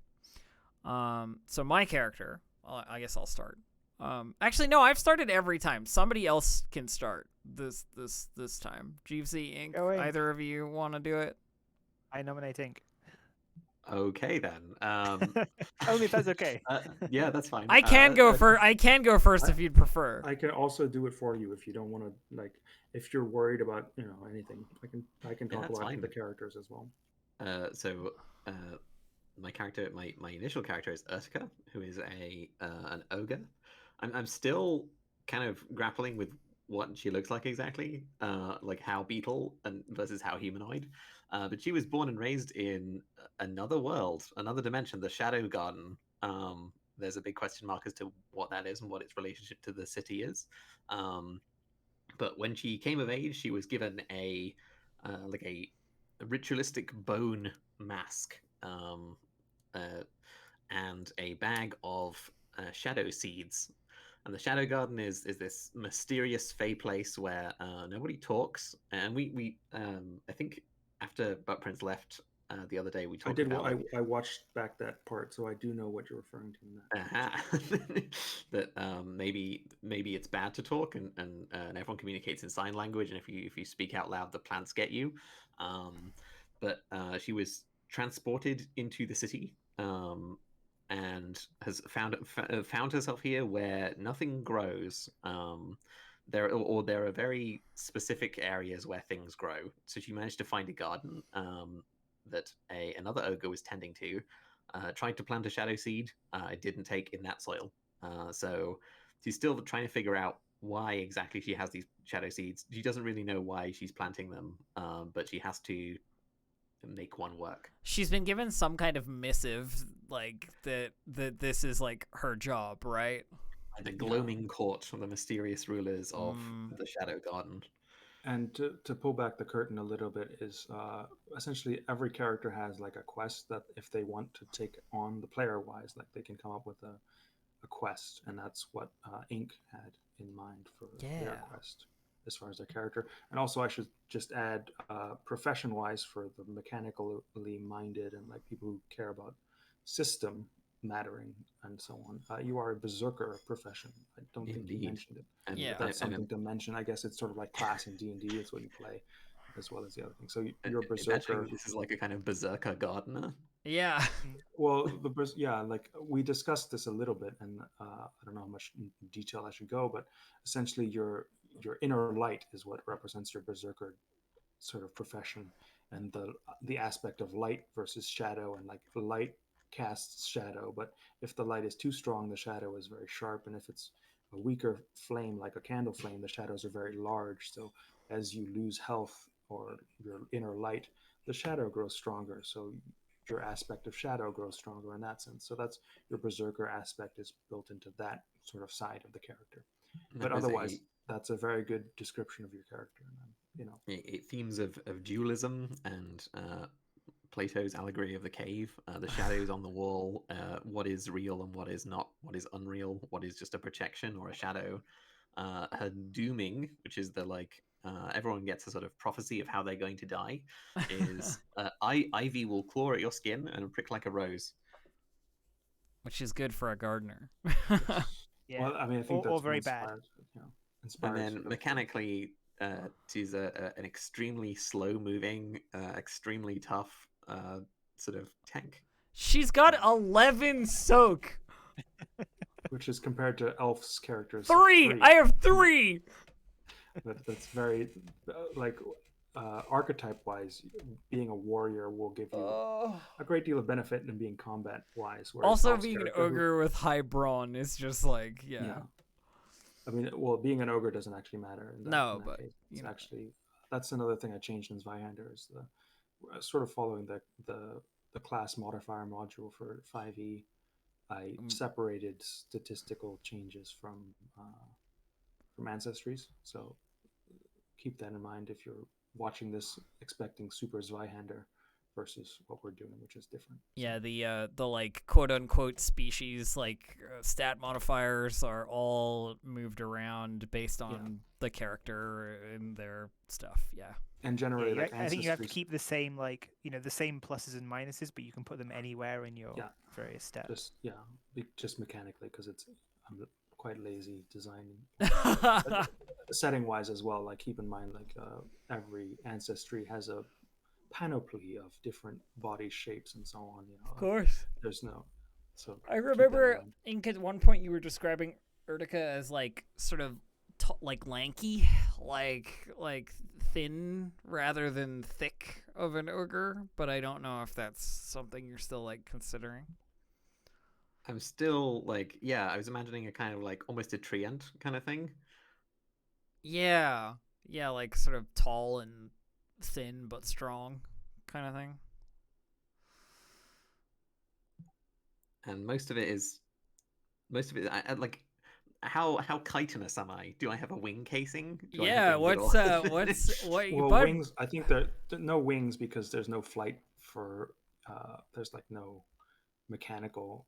And again, this is my design not being specifically very developed. I didn't design stuff for the setting. I sort of just grabbed a Zweihander and like crammed it into the setting. Yeah, of course. Like, wing wise, no one. I don't think any of the ancestries have wings, even though I described them as insectile. That's why I was sort of leaning towards it's a suggestion of insect. It's a rather than tinge, like, a touch of. Yeah, none of them have chitin, or is that the pronunciation? Chitin. Chitin or chitin. Yeah, chitin. Both are acceptable. So the one I did was the only version that's wrong. So there's no like, you don't have exoskeletons, you have internal organs like people do. I don't think I'm gonna go for like you might. Body horror is a theme. There's The Fly is a big part of body horror. Who knows tradition. what could happen? There's gonna be transformations, and I mean that actually segue to Elf's character. We can talk about Elf's character. Her backstory does involve a bit of transformation. All right, and insectile. so hello. So for this campaign, I am playing Elora Mianor. She is an elf. An elf antiquarian is her like class. So she's sort of a researcher. She's young as well. She's like, just mature, quote unquote, of an elf. And as Budprince said, elves in this setting are very, they have a tinge of like wasp-like or bee-like sort of attributes. So I imagine her as sort of thin and sharp of face, and just a little bit, what would you call it? Like delicate looking. I imagine her clothes as being sort of loose cloak of what kind of colors would she wear? I don't know what like dyeing is like in The City is the End. Basically any fashion, like any fashion. Okay, all right. And also like what was it, spider? So did we ever actually come up with a iconic trapping for you? Like, an item. She has the like book bag. Right. Is that a special thing that I gave you? I don't remember putting it like specifically. I never rewatched these streams. Let me check the sound of my own voice. No, I remember when we were talking about iconic trapping stuff. I just like couldn't come up with anything in particular that. So you might have like a spider. I mean, I'd say spider silky like cloak maybe. That works for me. That definitely could be a thing. That definitely works. It could also just be any kind of clothes you want to think about. Like she has like a very web patterned cloak. That is like spider silk on a closer examination. But it doesn't stick to her for whatever reason. It's suggestive of a scene where like the giant spider puts the cloak around you while you're reading a book or falling asleep. So to get into that, her backstory is that so she's from a small, like quote unquote aristocratic like group of elves that are sort of like on their own. And when she was born, she was given this dooming, right? As many people are. The prediction of the group of elves was that she would be doomed by being touched by the unknown. And so as she was growing up in her like childhood, she was told this and like took it to heart like as a fear, like, and so wanted to learn everything about everything everywhere, because if you know things, then you can't be touched by the unknown, right? Like if you know everything, if you've understood the essential workings of the universe and the way that everything is, then nothing is unknown and you can't be touched by it. So she set out at a very young age on her little quest to go to find a library that had been rumored to be out there in the city. And this library is like full of books, like all kinds of knowledge, anything you could want.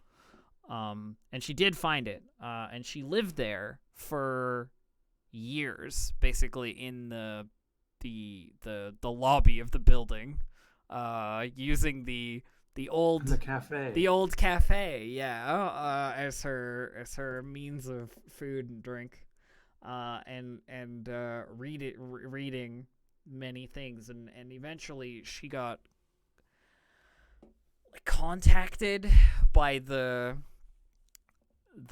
keeper of the library, who brought her to a room that was filled with pitch darkness, absolute darkness, and she stepped in, or she fell in, sort of, to this room, and was like stuck in a like soft web, and over time she learned that the keeper is a giant spider, basically, that keeps this library, and they had a conversation about the hidden knowledge that was in this like dark room, and whether she wanted to be able to read that stuff, because the keeper is a huge nerd, and so the keeper gave her the option to drink spider venom so she'd be able to like read books in the dark, and she kind of thought it would be like you could see in the dark, but that's not really how it went.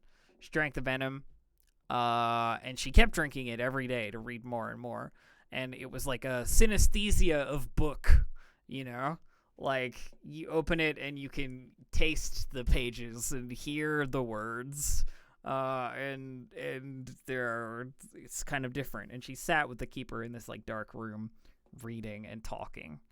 The keeper wanted company. They've been alone for a while, I think. That's what it seems Except like. for their many many children. Well, yes. yeah, and again, you never actually like perceived the keeper, even with the spider venom. Yeah. Or did you? I can't remember. No, But I did. I did perceive the keeper figured in out the terms of spider like stuff. we like tasted the the air and like heard and obviously the heard vision voice. of the keeper. Yeah. But and you also never saw the children, or No, or we never perceived saw the children. the children until we came outside, assuming those were the children. But so she eventually wanted to like steal one of the books, or like take one of the books from the darkness into the light, and read it herself. She wasn't supposed to do that, and she got in trouble. At that point, the relationship with the keeper was kind of never the same, and she decided to leave eventually. But it turns out drinking spider venom for a long period of time has some side effects. She's immune to spider venom, like the effects of spider venom. Now, like, she can't be poisoned by it. But one of her hands started to like grow over in a sort of like chitinous shell, like the end of like a spider leg, and so it's kind of useless. But that's her story kind of ended for the moment, is that she was like headed out to find the next thing, away from the library. So yeah, that's Elora. Yeah, that's a good backstory coverage. I mean, there's some details, but details and backstories. I kind of skipped come over up as details. we Yeah. play.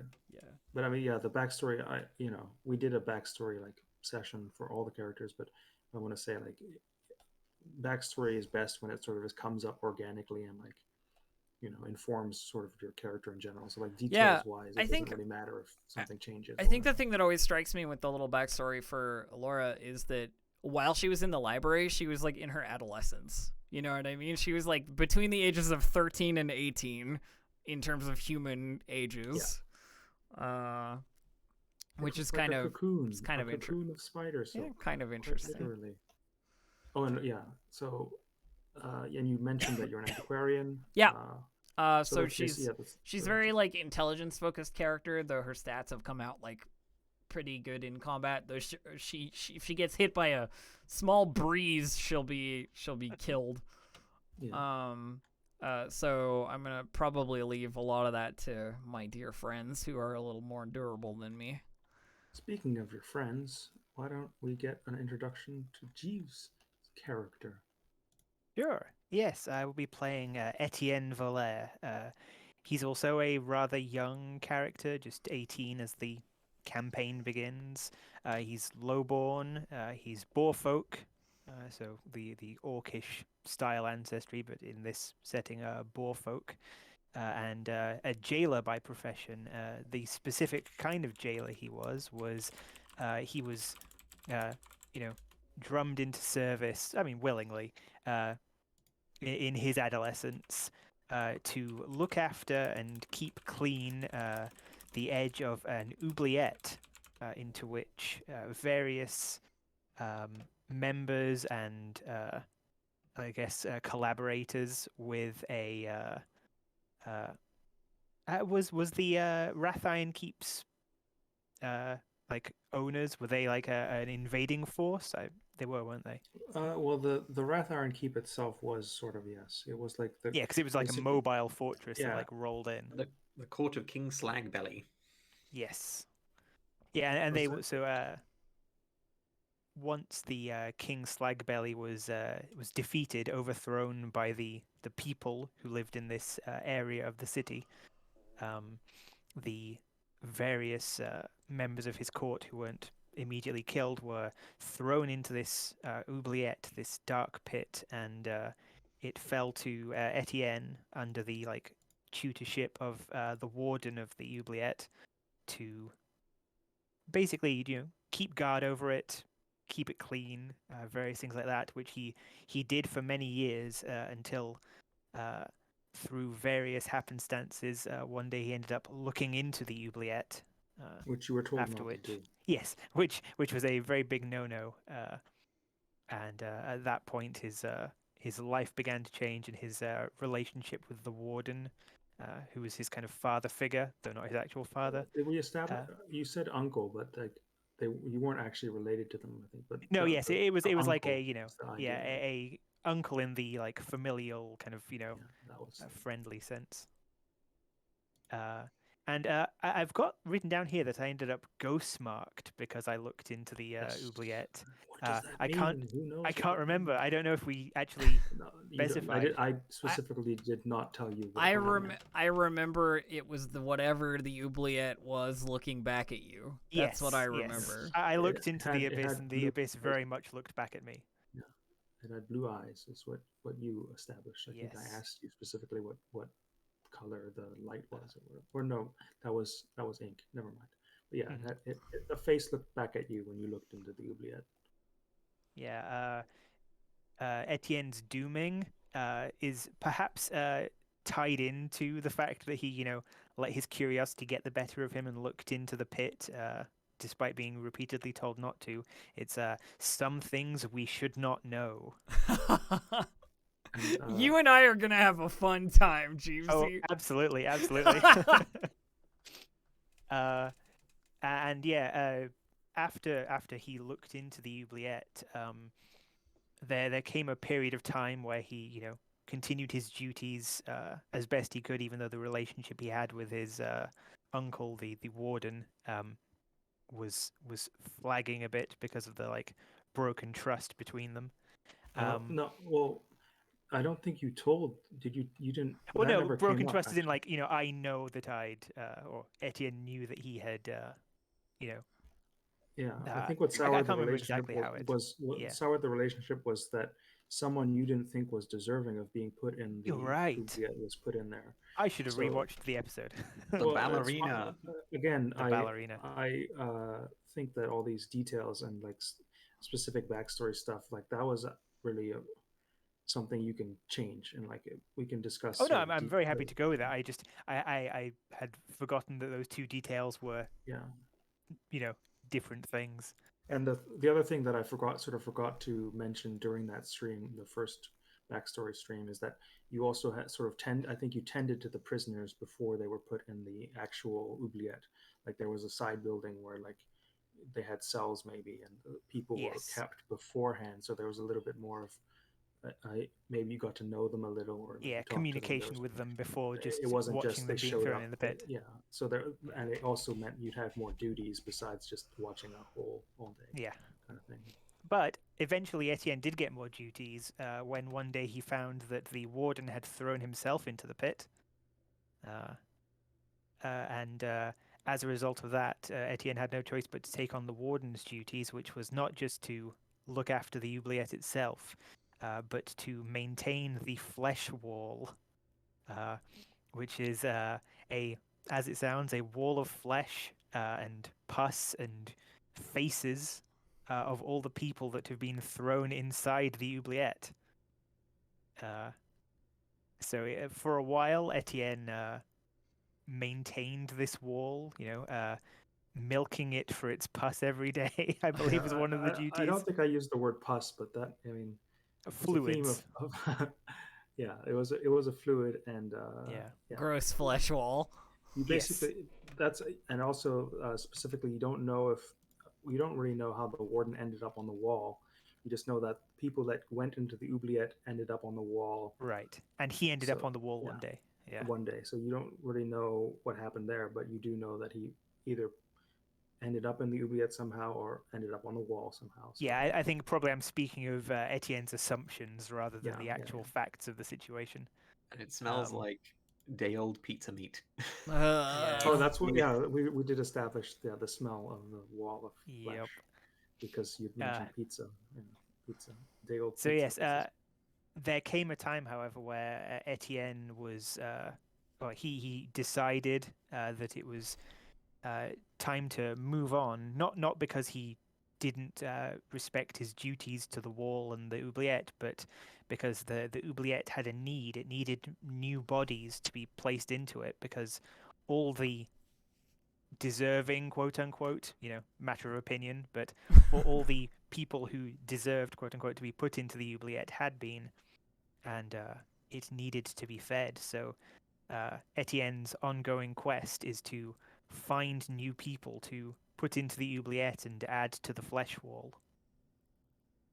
Yes, and another detail is that you did train a replacement. I have noted that you have. I did train replacement because can't leave the wall unattended and can't leave the oubliette uncleaned. So yes, Etienne did that and then set out on his journey, which will no doubt lead him to encounter some very interesting people, perhaps a ogre gardener and an elven antiquarian. Yeah, and so that's a good summary, I think. And pulling back the curtain again, the things we generated during those background streams are like a key location, a iconic item trapping, and a quest. And for Etienne, the iconic location is not so much just the oubliette, but also the Wrath Iron Keep, which was this massive rolling fortress that crushes the city underneath it and like replaces that. Essentially, gameplay wise, it replaces the tile that's under, right? So that's on. So there was this massive rolling keep. That's your location, and your item was like a set of manacles, basically, for like keeping people in check. Oh yeah, I remember. Yes. I have those on my character sheet. So yeah, those are the three things. And for Elf's character, Elora, it was the library as the location. The item, I guess, is the cloak. The spider cloak. The spider silk. Figure that out. Spider silk cloak. And the quest is sort of finding more. Learn everything. learn everything and bring it back, I think, was the quest. Yeah, there's Yeah. there's no specific. You don't really have a specific quest. I No, think but that's more like a character goal. well, the thing about Alora's like situation is that it's very easy to facilitate her participation in other people's quests. Yeah. You know what I mean? Yeah, absolutely. And that's why the quest mechanic is not really a mechanic. It's more like a narrative, like, and it's also a way of telling me like what you're interested in. It's sort of like a gameplay thing too. If you're like, I really want to look into throwing people into the oubliette, I'm gonna have to come up with NPCs that can be thrown in the oubliette, and so on and so on and so forth. And for Ink, well, we went over those three things. It's the mask is the iconic item. The location is the Shadow Garden, which is different from the other two in that it is not a part of the city. And the quest is to plant a new Shadow Garden in the city somewhere, which is a quest that is ongoing and also limited by number of seeds. So that's another factor in I that. currently have 4 seeds remaining. Yeah. I planted one in the garden where we start off, but it didn't take.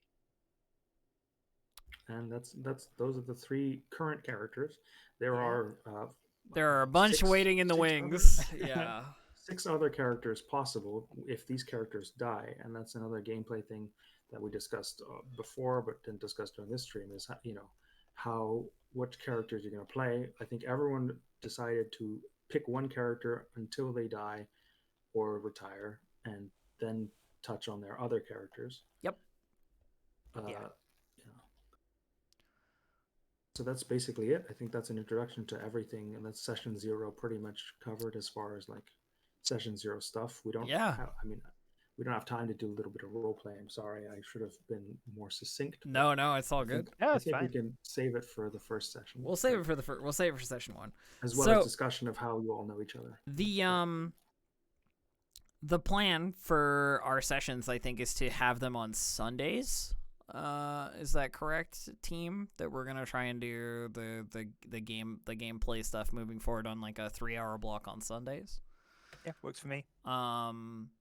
We can discuss that. And off we'll stream, we'll discuss it's the an actual ongoing discussion. we'll discuss the actual timing ourselves, and then I'll post an announcement or what have you. But like, we're hoping to sort of do a weekly thing, unless there's disruptions, in which case we'll take a week off or whatever. It's fine. Yeah, awesome. Okay, we did it. We did a session 0. Way to go, friends. Great. Let's do Very looking forward to playing with you all. I should say. Yeah, me too. I I'm am very hungry for more. me too. I'm so excited.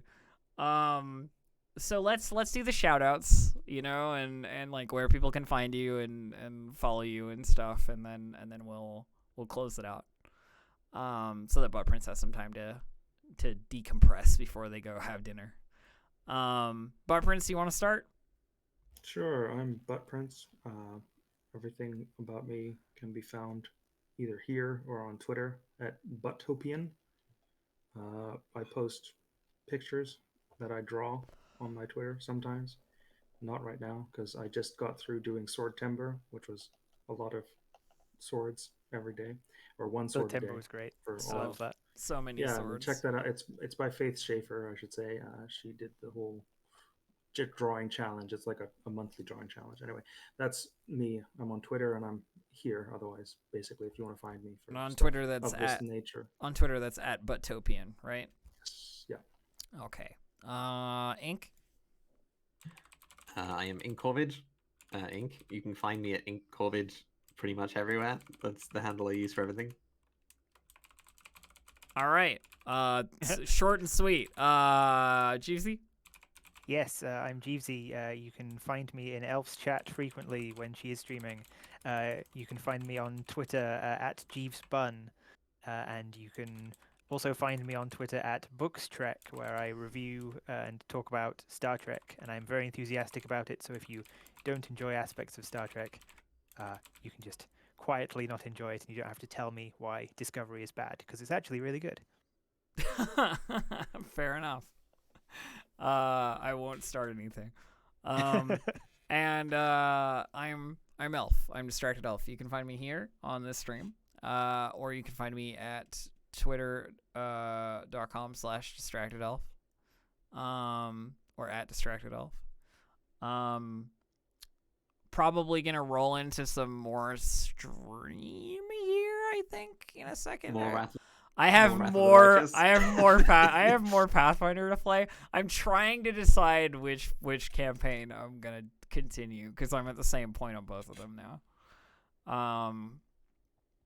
But yeah, so we'll close this one out. Good games, everybody. Well played. Good GG, well played. good safety discussions, and like getting the stage properly set for us to play a game together in comfort. I'm really looking forward to the characters meeting each other. Yeah, I'm looking forward to knowing what the home district is like. That's what I want to Yeah, know. That too, yeah.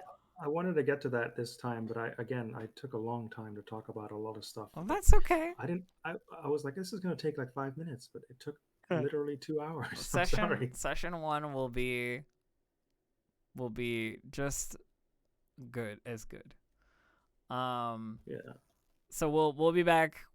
I don't know exactly when, but we're gonna discuss the timing. I think everybody's eager to play, so Yeah, I'm sure we'll get. I have some design stuff to do, but I'm sure we'll I get. can start whenever we're ready. I Yeah, guess, I'm pretty sure we'll much. get together soon. So we'll see you for that soon.